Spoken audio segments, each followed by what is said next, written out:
You've heard of distracted drivers, but how about distracted pedestrians? People crossing the streets and being on their phones often leads to an accident. Well, BYU Idaho students came up with a creative way to remind people not to be a victim of distracted texting. Local News 8's Esme Carriega talked to one of the students involved in the project today. She joins us live in Rexburg. Esme.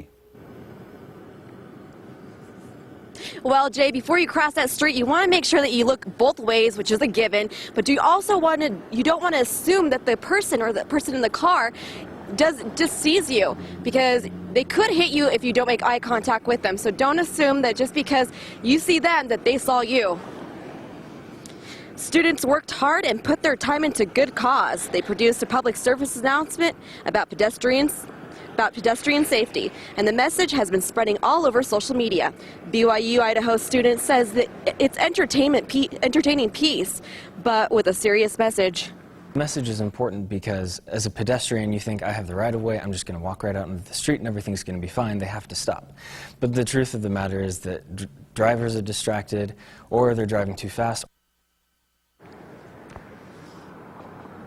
Now, I'm at a crosswalk right now that doesn't have flags, and usually these crosswalks do have flags that aren't well lit, but the flags are intended for the students to use in areas that don't have a lot of light, just to keep them safe, and those flags are in orange color, so it does get a lot of attention when you do cross the streets in those darkened areas. Live in Rexburg, I'm Esme Carriega.